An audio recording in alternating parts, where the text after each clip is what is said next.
তারিখ সকালবেলা বের হই। আমার ডাক্তার আমার পায়ের সমস্যার কারণে একটু হাঁটতে বলছে। তো সেদিন আমি একটু বাইরে বের হওয়ার পরে আমি ওই পাশের দোকানে ওই পাশে ওদের ওই সাইডে যাই, দোকানে দাঁড়ানোর পরে হাঁটতে হাঁটতে আমি ওদের বাসার সামনে যাই। 10টার পরে 10টার পরে তো তখন তার আনুমানিক টাইম আমার খেয়াল নাই। তো ওই টাইমে আমি আর মাকে দেখতে পাই বিচলিত অবস্থায়। ঠিক আছে, কান্না মানে একটা আছে না যে খোঁজ করতেছে একটা কিরকম, মানে আমি তখন জিজ্ঞেস করি চাচি কি হয়েছে। আমার বলে কি যে রাজু এই বাসার সবাই রামিসারে খুঁজে পাইতেছি না, বাসার সব ফ্লোরে আমি খুঁজছি, সবাই কারো ফ্লোরে পাই নাই, কিন্তু আমার সামনের ফ্লোরটায় আওয়াজ দিতেছে কিন্তু খুলতেছে না। আমার মনে হয় রামিসার ওই জায়গা আটকায় রাখছে। আমি চাচিরে বলি চাচি চলেন আমি যাই।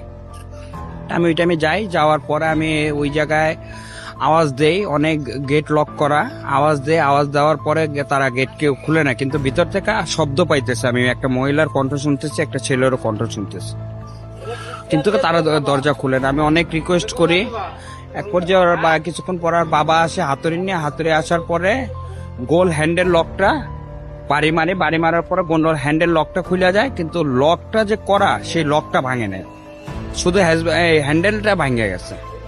তো সেই ফুটাতে আমি দেখি যে স্বপ্না আক্তার, যে ওই সোহেল রানার ওয়াইফ, সে বারবার খালি বাথরুমের দরজা খুলতেছে এবং যেই রুমে বডিটা রাখা সেই রুমে খালি দেখতেছে।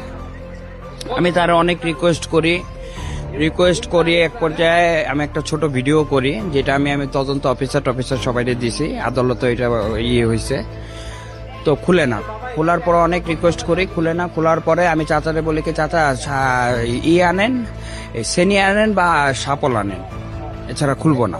তো উনি দৌড়ায় যাওয়ার পরে নিচে থেকে সেনি বা হাতুড়ি সাপল টাইপের, আমার ঠিক খেয়াল নাই, আনার পরে চারিদিকে আমরা দরজাটা ভাঙার পরে আমি ওর বাবা ঢুকার পরে প্রথমে ওনারে মহিলার বাথরুমের সামনেই পাই। যাওয়ার পরে আমি দরজাটা খুলি, পরে দেখে সাদা টাইলস, তো মানে মেঝেটা একটু লালচে কালার হয়ে রয়েছে, আর যেখানে পানিটা বের হয় সেখানে রক্তের ছোপ রয়েছে আর কাপড় চোপড়ে একটু হালকা রক্ত রয়েছে।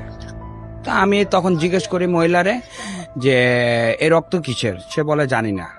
তখন আমি তার 2-4টা চর থাপ্পড় দেই এবং আরো কিছু লোক মারতে যায়, আমি তো মানা করি যে আপনারা কেউ মাইরেন না, ঠিক আছে। তারা মারে নাই, আমি তারে ধৈর্য রাখি। তো আমি যেহেতু হ্যান্ডেল লক দিয়ে দেখছি যে উনি এই রুমে বারবার তাকাইতেছে, ওই পাশে কিন্তু আরো